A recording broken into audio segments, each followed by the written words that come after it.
We are recording, so get excited, get hype. All right.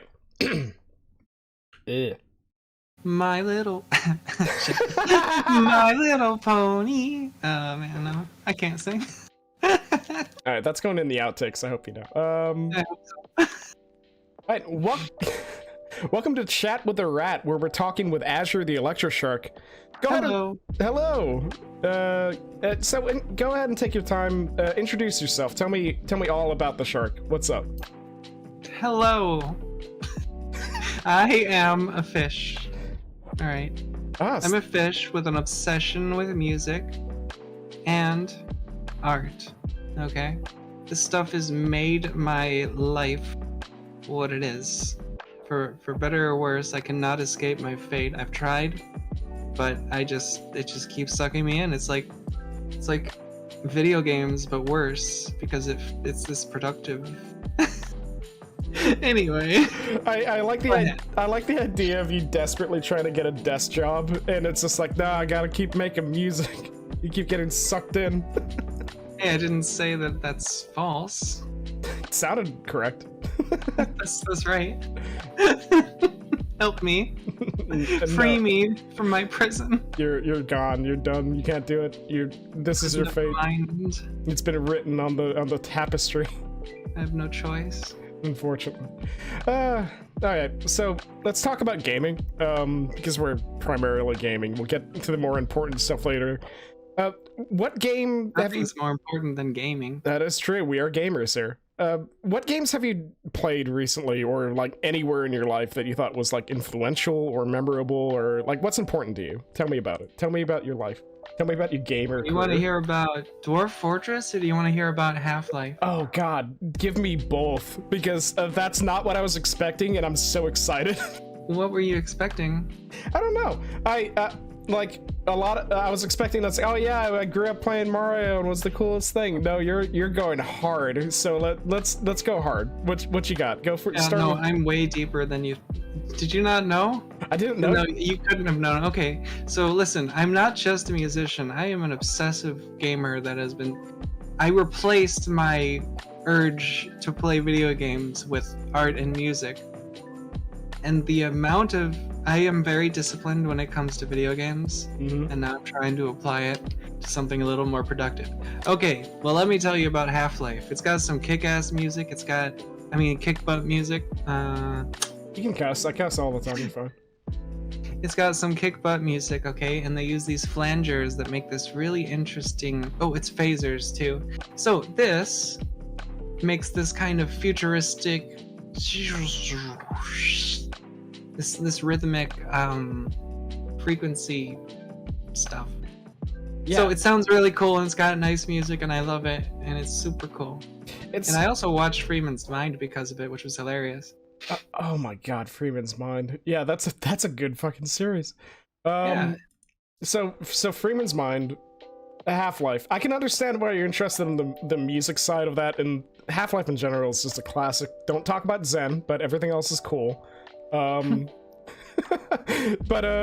So like I know exactly what you're talking about as far as the music goes. Like they always do that wow wow wow thing in like half of the tracks on that, and it carried on to Half-Life 2.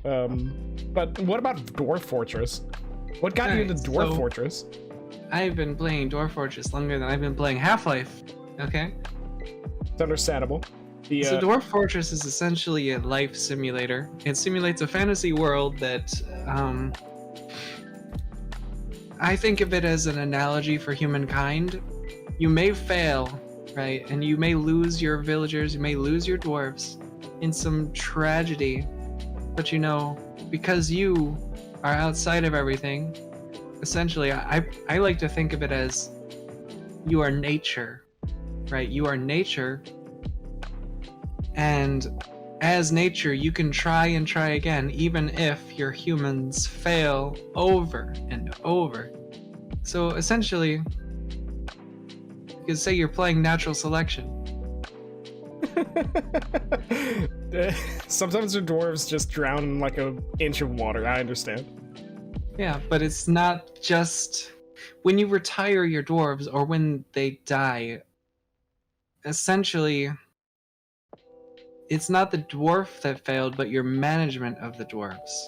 So as you go on and try again, you are taking on the hat of I don't know, how do I say this? Like you're every time you fail, a benevolent god or a not so benevolent god. Ah, gotcha. And so what side do you lean on? Are you a benevolent dwarf god, or are you a not so benevolent dwarf god? Pretty benevolent. I mean, I haven't killed any nobles or anything. Gotcha. Some people actually will kill nobles because they have all these demands that make the dwarves rich, but also attract all kinds of dangers. So they'll just throw them in a magma pit, so they don't have to deal with it. If you get rich, you're going in the hot hole. Yep. No richness allowed. Oh god. So like you prefer the city management, the dwarf management side of it, and have you played with the adventure mode at all? No, it's the philosophy. It's a philosophy.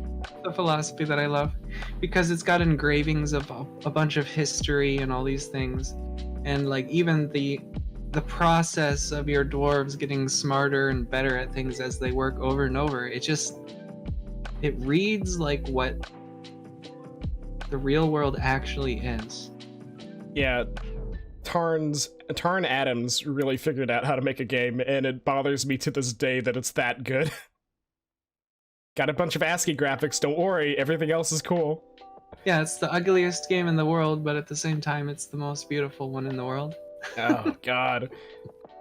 Yeah, Bay 12 did some cool stuff with that. Tarn Adams, the benevolent lich that he is, I hope he continues to make Dwarf Fortress basically forever. It's a cool game. No one is immortal, so... I was just thinking about that the other day. I'm like, ooh, how is he gonna keep this up forever? He can't. It's impossible. I mean... I think I watched a video where it's like, yeah, he's trying to fund his new cybernetic body so he can continue the best altruist product that he's ever put out. Sounds about right. Oh no. I also love the music, even though it repeats over and over. There's something I didn't expect there to be music in Dwarf Fortress. Like I played a couple of games like that too. Cataclysm Dark Days Ahead really doesn't have any music to it, but is in the same kind of style. Don't. Yeah, but then they're like, let's go the extra distance. Let's put some music in there. Slap a fling on there. I mean, Tarn was the one who composed that music for Dwarf Fortress. Oh, that's crazy. That was I thought it would be his brother, but no, he does everything, don't he? He does. Damn. As far as I know. I could be wrong. It could be his brother who wrote it, but I really think it's Tarn. I think it's Tarn. Ah, that makes sense. Yeah. Tarn Adam. The Toady one is also the music one. That makes sense. I'm getting it. I understand. I've got an idea. So let's go back to you. Let's hang out with you for a little bit. Let's talk with the shark. You've been kind of a triple threat, which is kind of weird to say within the furry community, but it's you do music, you do streaming, and now you're doing art. What got you inspired? What got you started with all that? What got me started on which one? You gotta pick one. Let's go. Let's start with music. What was your inspiration? I learned of you first as a music artist. So what was your music inspiration? Well, when I was a kid. Little tiny shark. Right. Mm-hmm. I had migraines every day. Like I told you about the magnesium deficiency and stuff. Mm-hmm. And what I would do instead of going into class, I would go into the nurse's office, put on my what would those be called? The shitty little earbuds. You got the little C40s or whatever. Whatever they were at the time, probably Apple things. No, this is even before that. That is before Apple. Yeah. So I would just before this story, when I was a kid, I had a Game Boy Color, and I would just play Dragon Warrior Monsters and Dragon Warrior Monsters 2. Ooh, okay. I would play it late into the night, just grinding, leveling up my monsters and breeding them together. It just was so fun. But I mean, even before that, when I was like 4, I was playing Diablo and StarCraft. Look, I had an interesting upbringing which led to varied interests that a person shouldn't know at a certain age. You figured out how to So, while you were Zerg rushing and all that nonsense. Oh no, I was never good enough to know what a Zerg rush was. Oh, that's also like fair. 4-year-old. And even when I got older, I never really got good at the game. It's so hard. Big mood. I mean, Yeah. RTSs suck. I can't fucking stand them. But yeah, I just thought it was beautiful. I thought these things were just the most beautiful things in the world. Warcraft 2 had this epic fantasy music that just it was all MIDI, right? But I loved it. They did a lot with a little back in the day. They really did. I mean, they still do in indie companies. Blizzard at the time was pretty much an indie company. It was like five dudes in a shed, right? Probably. I don't know the lore. All I know is that they kinda the only lore didn't do so well after that.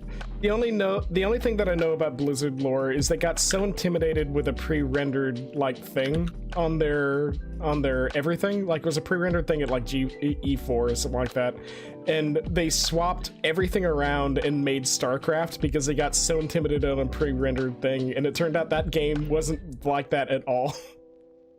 Yeah. So what happened with that was people were accusing them of making Warcraft 2 but in space, and they were like, oh crap, we can't release this because it totally is, they're totally right, we messed up, we need to fix this. So yeah, I mean, design philosophy is interesting. It got swapped around and stuff. So but what I'm getting at, what I'm hearing from you is that those old MIDI music kind of got you started with music design at all. No, I mean, it was really just Blizzard Entertainment overall.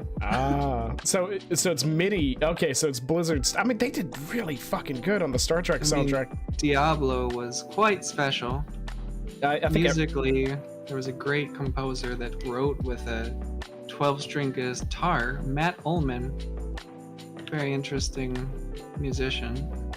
I can't speak for his character as a person because I don't know him, but his music bangs, so there's that. I mean, I think everyone knows the Starting City. Everyone's heard that song at this point, so yeah, you're right. Tristram's such a cool track. I've heard it remixed like 800 times. It's a banger. It's a banger. Super good. So what about art? How did you get started with art? It's a tough one. Well, when I was a kid, back when it was little. I think I remember. I was in a basement at my uncle's house, and my parents and them were like, "Hey, see this paint? Go ahead, put it all over the walls, whatever." I was like, "Okay." Influence started. And so the walls were destroyed with all kinds of finger paints. And I had a ton of fun. I mean, that must have been where it started. From then on, I would draw horribly. You're gonna be your own worst critic at the end of the day, though. No, I mean, I'm saying up to recently, I didn't even think about art as an option, as a thing I would like. So like, I always loved it, but it was when I truly became a part of the furry fandom, when I found my persona. It was around that time that I started drawing, seriously drawing. I decided I wanted to learn how to design characters, and so I did. And in that process, I came up with my character. So you got it boiled down from there, huh? Pretty much. I mean, one of the coolest things about furries was all the interesting designs people came up with. So I figured I would try my hand, but then I realized it was really hard. So I was like, okay, I guess I better practice and learn or I'm gonna have a hard time. And so it kind of has built up from there. And I just want to get better and better and better and better, and please help. Please help. No, that's a mood. Oh, don't help me get better. Just help me escape. I'm sorry, you're stuck. You're done. Shoot. Dang. Anyway, I also was training my voice for reasons recently, and that's gone well. I can tell it's been doing good. Yeah.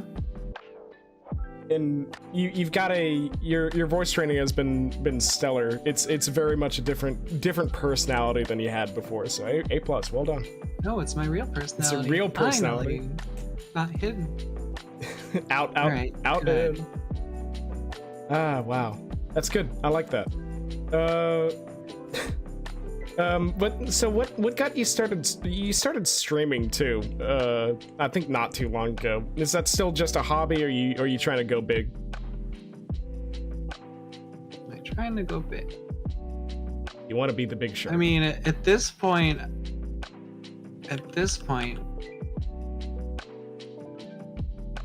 I'm trying to improve so I have a reason for people to watch me. Like, I like it, right? I like to share my work. I was really enjoying it when I was completely on point with my music. Mm-hmm. Like when I was just like pumping it out and having a great time. But one of the things that I always try to do is bring value to other people. And I've decided that I want that value to be teaching people how to do artwork. And of course, just doing pieces of artwork, but with great craft and ability. So one of the things that I was watching this video the other day, and it was about what a Twitch streamer truly needs to stand out from the crowd. Oh, you got the insider secrets. What you got? Well, the answer was entertainment is not something that lasts forever. But if you become a master in a field, in some kind of skill, people begin to look up at you as an authority. And by being an authority, you're in a position to keep people coming back, being interested in your work, learning things from you, and improving them. So it's a harder path, but the truth is, you could stream for years and years and not grow at all. And I can't see myself doing that. I'd rather like kick ass at something, and then if people come in, right, and they want to learn stuff, well, that would be my platform to do it. But right now I'm trying to get to the point where I do kick ass, actually. And that's why I'm training my craft. Oh. Visually. I want to have something to get back when people come in. That's stellar. That's actually stellar. I'm a huge fan Write of it that. down. I'm putting it down. That's why you're writing. Yeah, I'm putting it in the notebook. It's right here. Right there. Got him. Right there. That's why you write, right? You figured that out at some point? I wish I... Did you not think of that? I wish I didn't really... Like, as far as, like, my stuff goes, I started writing just because I wanted to do something extra, right? And at least as far as me, everything that I do is something new, something extra, right? So, like, get going with that one. But you're right, the entire influencing other people and helping them grow is, like, a huge part of my stream too. So I'm down. That sounds great. We got the same mindset with that. I don't think I'm a master of my craft, but we'll get there. That's the goal. That is the goal. You get to that point so you can give something back. And it feels good to give back too. Of course. Ah, jeez. So music, right? You've been doing music for the majority of your time. Art's a new thing, right? And art it seems to be working out really well for you. But like you started music. I think the first album that I looked at from you was like in 2006. What was your actual first album? It was one called Worlds. It's really weird. It's completely different. Like, because I had not had much experience writing music, it wound up being a sort of I didn't have a persona. I didn't have any of this stuff going on. It wound up being a completely raw expression of my interests. So what Worlds is essentially meditations on different elements. It's like auditory meditations on different elements, all put into a sequence. Along with that, I wrote a little story where the entire universe was dying, if I recall correctly. And the elements, this was actually the cries of the elements as they were fading away, which doesn't quite fit the sound of the music, but you know, that was the story. It did feel like when I first heard Worlds, I have that album. It's somewhere in the deep recesses of my terrible hard drive. But when I first heard Worlds, it felt like a journal of something, or like you're documenting something. So it came out. It felt right. So message across. What was that? It was a journal. Yeah, it was there you go. Part of my musical diary. It's so cool. Like the. Oh, now that I know the backstory of it, I'm losing my mind. That's incredible. So yeah, makes more sense now. It makes a lot of sense. It's making a whole lot of sense. But I always liked musical albums that have that kind of like story progression, like the story not told kind of deal, right? So a lot of my songs have that actually, or a lot of the albums. I think yeah, no, you're right, because like the other one I think was Starcrafts or something like that. Kind of felt like that same progression, and I really like that album too. So yeah, dope. I try to write stories with every single one of the albums, actually. Oh, that's sort of my thing. Do you keep them private, or is it like, do you ever post them anywhere? Or? It's written down. It's written down on Bandcamp. It's on Bandcamp? Dope. Okay, I'm gonna have to look at your Bandcamp more. I'm gonna have to take the. Yeah, if you dig a little deeper, you see there's all of the stories. I mean, they're kind of jank, but you know, for some of them, because I am not the best writer in the world. I'm not the worst either. I dig it. Wait, does that make me a quadruple threat? Oh no! Oh no! Because I actually do write. I write for fun. Hitting all the targets now. Jeez. Yeah, but like I always try to focus on one, because you can't just do everything. You've got the arc. You really can't. Your personal story arc. Where are you right now in that arc? Oh, the darkest night. You okay? Yeah, I'm alright. Ah, dope. It's just I'm in a space where I'm like contemplating what to do next, how to be a better version of myself. I mean, I don't know. I was in my darkest night. Actually, it's more like I'm restarting the journey. So I'm basically at allies, enemies, and tests. I think is the one in the hero's journey. Oh yeah. Because I'm studying under a mentor. But it's a second mentor. So I don't know where that would be actually. I'm in the training montage. You're in the training montage. Yeah, I'm in the training montage for sure. Wax on, wax Eventually, after I hit the reincarnation section, that's when I'll come back and give away my riches. Oh, dope. You get on the white boat and give away all of the tuna that you've worked for? Yes. Dope. At least the knowledge and the magical experiences, you know? Is there anything you'd change as far as your work goes in the back? Is there anything you'd adjust, or any albums you'd go back and change, or no? No, if I was gonna change my albums, I'd just write a new one. That's a waste of time. Come on. There you go. So yeah, no remakes. No rehashing. They got my point across. So you've done the work and you put it down, and you go on to the next one. I did my work. I put it down. It's time to move on to the next one, not go backwards on my journey. That's Okay? that's exciting. It's not time to rehash my old steps. It's time to step forward That's and so reflect, exciting. but step forward. Man. What about, did you have any issues in doing production, both in music and art? Or did you hit it in any snags, or is it just something that you work through and you get done with it? Well, I hit a huge snag. Yeah. This one's tough to talk about. That's understandable. Generally, I get a lot of snags just here and there. Mm-hmm.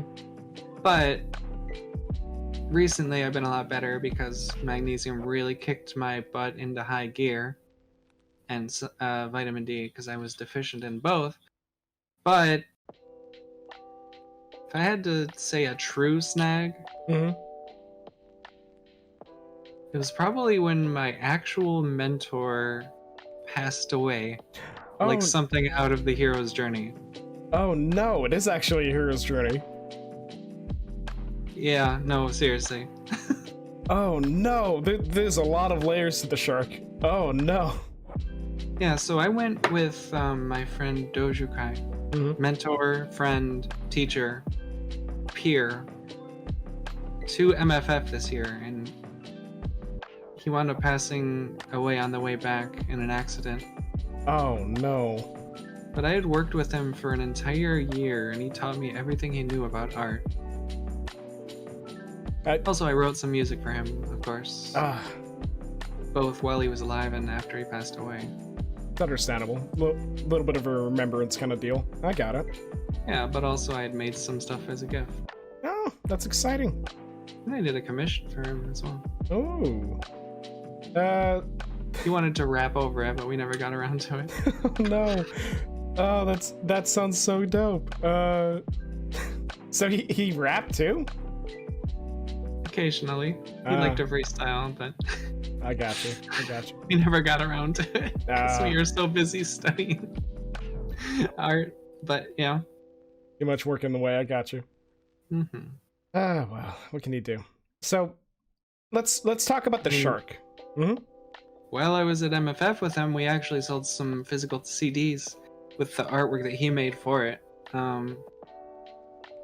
Yeah, no. We manually chopped up these like circular CD covers and made it all by hand. Oh, wow. And one of them was matte, like a matte finish, and the other one was just printed off. So I had a premium one and an ordinary one that you could choose from. You got the shinies you can pick up, yeah. Yeah. So that was a lot of fun, and he was painting upside down next to me.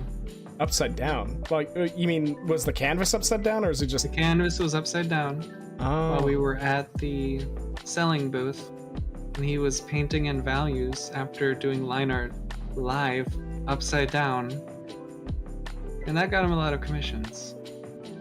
So yeah, he was on his way home with some money in his pocket, a bunch of work done, but he couldn't make it. It was too long of a drive. Oh, I'm sorry to hear that. That's tough. So your new mentor, how long have you been working with them? Well, it turns out this person was his peer. Oh. But we've been working together for a couple weeks now. And I just finally paid him for the first time, and it's going pretty well. I've seen exponential growth in ability and confidence. But he tears me up. But somehow that makes me more confident rather than less confident. Because whenever he tears me up, I eventually understand what the heck he's trying to say. Kind of beats you up and you work through it, yeah?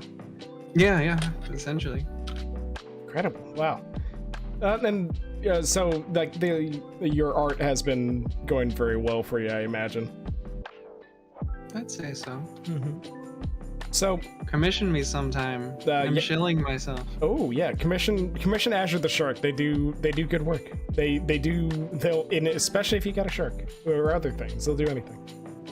Yeah, I'm still working on a commission sheet though, so Keep I an should eye out. probably get that done. Oh no. Yeah, I don't know how people price themselves. That's a You're rough cutting one. out for me. Oh no. Yeah, no. I can't imagine what people. I don't know how people price themselves when it comes to commissions and art. So You just make a livable wage. That's how you find out what the livable wage is, value yourself high enough, and price yourself correctly so that you can do the things you need to do to survive and improve. That's it. That's how you do it. it drives me nuts. Actually, what do you think that? So there's a lot of Furry artists. pricing is wrong. It is. So we're on the same boat. So like, there's. I remember seeing some people. It's like, yeah, I'm doing full body commissions, $15. I'm like, what are you talking about? Did you mean to say 300? Yeah, exactly. Did you stutter? Did you stutter? Are you afraid of big numbers? Get your stuff together, dude. Yeah. Oh, Seriously, there's something wrong with the way people both price themselves and are willing to accept those kinds of low prices. I mean, if everybody is like, I guess if you're a teenager and you don't have anything that you need to do, you can charge that. It kind of hurts everyone, and it's not the right price to be charging for your work. Value your time, you know? You're worth it. There's some people, and anyone who is worth it will know you're worth it too, and will pay you what you're worth. Yeah, professional artists, like in the big fat quotation marks real world, go through a whole bunch of like art changes and stuff like that, and it takes like weeks, and they'll charge $500, and then there's a handful of artists that will get something done in like an afternoon and will charge $15. I'm like, you're insane. Fix yourself. Yeah. I mean, fix your self-esteem on that, really. Which is easier said than done. It's tough, but it needs to be done eventually, right? Because otherwise you just end up getting hurt. If you wanna make it a real deal, you gotta value your work.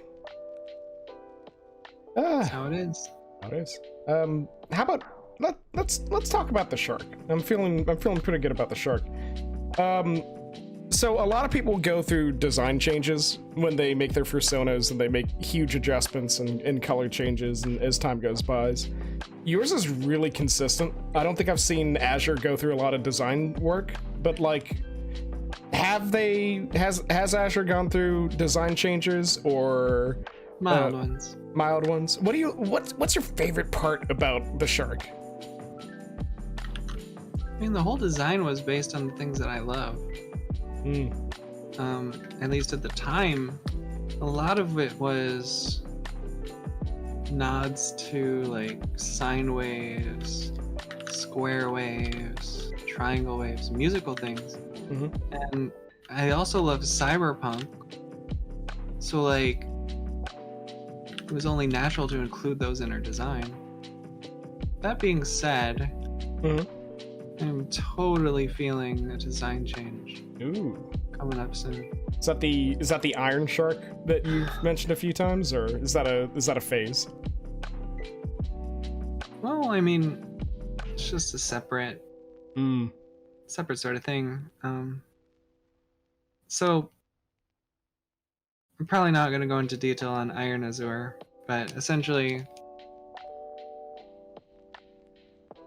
she's kind of like a fusion of a couple characters. Ah, okay. Other characters that I've never released anywhere else. I know you had a dragon at one point in time. Serenity. Very cool. Very cool design. Okay, well, I guess there's no reason for me to hide this particularly. Sure. So I don't know if I can say this. I haven't really been diagnosed with anything like this. But I have multiple identities that I associate with, I guess is the best way to put this. Different personalities, yeah. Yeah, different personalities. That includes Azure, Serenity, a bunch of other characters, Eve, Emerald. I mean, there's like 30, 40, and they're just character designs, but they're not just characters, right? You put a little bit of yourselves in them, They're yeah? sonas. I mean, they're actually sonas. They are ways that I represent myself. Now that makes sense. And I'm sure if anyone who's watching this knows what I'm talking about, all I really have to say is they are altars. And people will probably get it.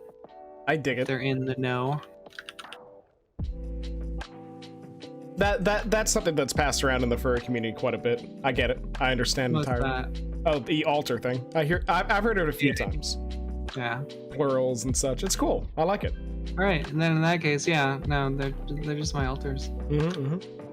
Yeah, that everyone compartmentalizes themselves in different ways, right? Some people take bigger leaps to do that, and I think that's good. It's a great way to express yourself, especially if you got a lot knocking around up there. Yep. Some people don't have the option to use it as compartmentalizing, and they actually have just been traumatized. I don't know if that's me though. You sound pretty chill. Well, people who have been traumatized can be pretty chill. Oh, that is true. I understand that. Yeah. So your main Sona, Azure. Do we have any deep lore? What have you written about Azure? What do you want to talk about Azure? Well, sure. She's actually a what's the word for this? She was an assassin that was sent to Earth to do a hit on this guy named Professor White, who was what's the word? He was the one who created this robot. I don't know if you'd call it just a robot. You know, the singularity where robots gain sentience? Well, he did that. And long story short, the robots rebelled and they assumed that they were superior to humans. But they started rusting, right? And having built-in obsolescence and stuff. And they basically were like, Azure, you gotta get this guy. We have to kidnap him and get him to tell us the secret to immortality, so we can stop rusting. This is terrible. That's cool as hell. So it's kind of a reverse Sarah Connor kind of deal. Yeah. Ooh. So she chases him down. She finds him, but when she gets there, he's actually Azure was grown in a tank and like trained to be a great warrior, and she had never been exposed to music. Ooh. So when she found him, she found her mark, right? He was playing on a CwtR. This is sounding a lot more rad by the second. So Professor White is just jamming out on a CwtR. Yeah. Yeah. And he notices her and just kind of ignores her. And she is standing there for a second. And then she starts dancing to it.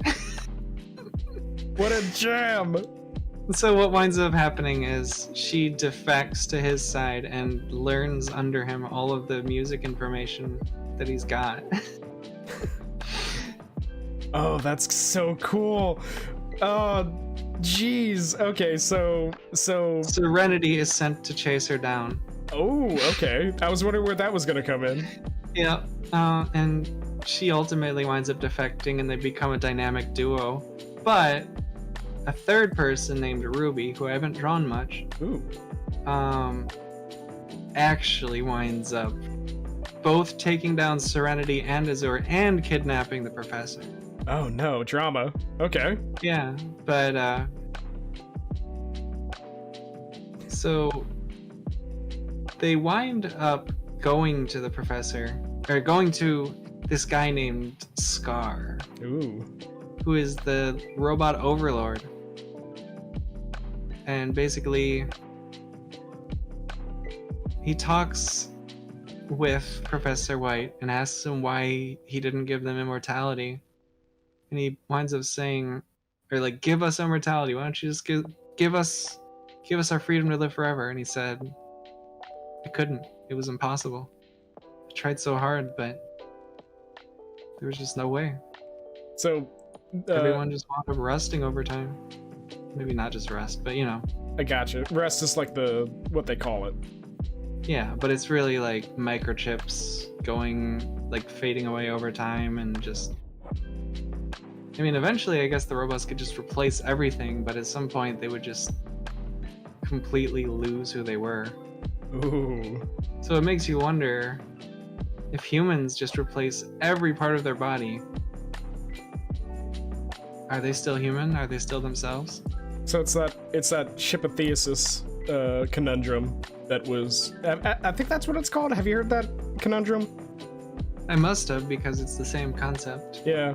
It boils down to you have a boat, which is the Shipathesis, right? And over time you replace parts because they wore down. You start with the steering wheel, you replace the sails and all that.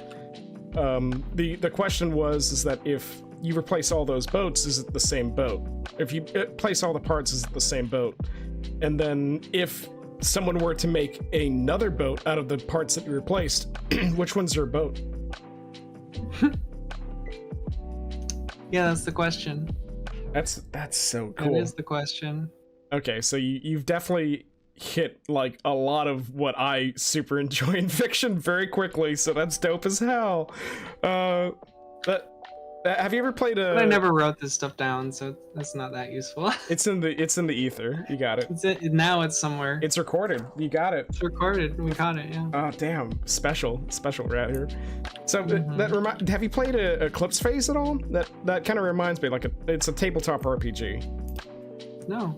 Oh, you might dig it. I would probably. I would go on for hours about Eclipse Phase. I think the system's trash and it's really hard to deal with. However, it let me make a corgi with an SMG in its back. That's pretty solid. It's a really solid system. If you can get around everything else about the system, it lets you basically do whatever. Kind of like Dwarf Fortress. It's a Dwarf Fortress. Yeah, it's a Dwarf Fortress kind of thing. It's just, yeah, have fun, do it. You have all this freedom, but you have to learn how to use it. Yeah, exactly. It's an analogy for life. Think about that for a second. Brain. Oh, jeez, brain is up. Oh, jeez. What's your... we're getting down to the end of it. What's your as far as like your creative process for characters? You talked about it a little bit. Like, did these start anywhere? What's your foundation for making a character, or a persona or whatever? Well, it's the same sort of foundation that I get for designing any kind of character. I consider symbolism and what I believe the character would most likely align with based on both their species and class, as it were. And so if you choose an archetype for a character design, you want to also include props, clothing, things that suit the theme, symbols, weapons with certain sigils on them. They need to capture the essence of just who the person is, because props are what make the person. Clothing makes the man, as they say. So that's where I come from as a designer of characters. Start at like what the person is and then build around it. Who, what, where, when, why. They taught you that. And how. Yeah, they teach that stuff in like elementary school. Yeah, you should apply that to any story you tell. And the character is a story, or it should be. Dang, if it's not, It's a bigger problem with the character design. A teacher was right. Ah, dang, beans. I should really get on that. Always has been. Always has been. Oh, no. Oh, no. I'm gonna have to go back to elementary school. Jeez. You already knew that. Yeah. You right. You know this stuff. Yeah, I do. It would make everything better if I do that. Ah, jeez. All right. Or did you not actually realize that? Ah, damn. I think I intrinsically put it in there. Like, it's just something that you do, but I don't think about it, is what it is. It's just, it's there. That's what you do. How that does make me everyone else do weird it? for like actually putting those in words? No, I'm dumb as hell. No, I'm just plain smooth brain over here. You good? You Gucci? Seems unlikely. And I wouldn't actually suggest calling yourself that because people might believe it. And learn that the hard way. See, so do not trash talk yourself, okay? You're beautiful and you're strong. And you're not stupid, okay? Oh, dang. See, the thing is, it's all a ploy. They think I'm a yeah, that's what I said too, but don't. Okay. Don't do it. Don't do that to yourself. Everyone's been telling me that recently. Dang. All right. Well, I'm gonna have to pay attention. You learn this the hard way. If you like when you lose an opportunity because you were saying that kind of stuff, that's when you just shut up and you say, okay, yeah, I'm smart. Big brain. Got it. Understood. Yeah, big brain. Big brain. Just acknowledge your truth, okay? Because there's no reason to lie to people. What a vibe. Okay. I'm gonna keep that. I'm gonna put that in mind. I've got it covered. It's in the notebook and put it in my back pocket. Dope. It is my it's a hobby of mine to teach people. Dang, I should hang out with Azure more. That's what I'm getting. This is what I'm getting more. I should hang out with the shark more. Maybe. All right. It sounds like a good idea. All right. Hey, let's wrap this up. We've been doing this. We've been jamming. This has been a jam. Do you have any advice for people who want to get into music or art? Do you have anything to pass along? Because you're a fan of teaching, and so what is your final message? Change the world. No, don't rush. Don't rush? Don't rush. That's pretty good advice. It's real simple. You just got it out there. So take your time. Don't rush. I dig it. There is no rush. Okay, I will elaborate on it a little. Okay. When you rush, you're essentially, when you're doing rushing with artwork, what you're doing is you're doing a series of guesses. The people that have great speed and that you may look up to as creators also have years, decades of experience that allows them to get fast. They began slow and they focused on improving their quality slowly but surely, working meticulously, stroke by stroke, planning it out. Okay?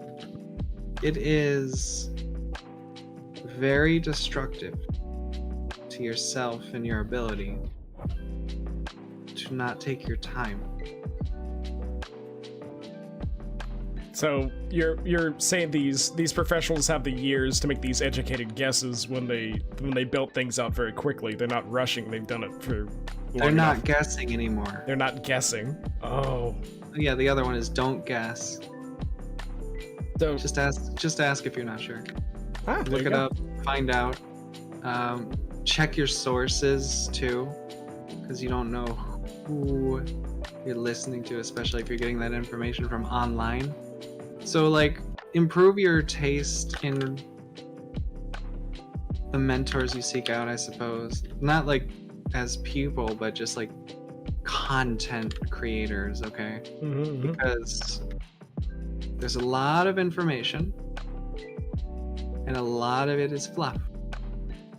So here's, if you want to be a concept designer, one suggestion. Feng Zhu Design, FZD. So I've been trying to internalize the things that they say. They're much stronger at drawing environments than they are drawing characters. For characters, I would actually suggest the Kane Kale show, because he was a person that, while I didn't quite understand everything that he was saying, and it was only okay, like, in that way.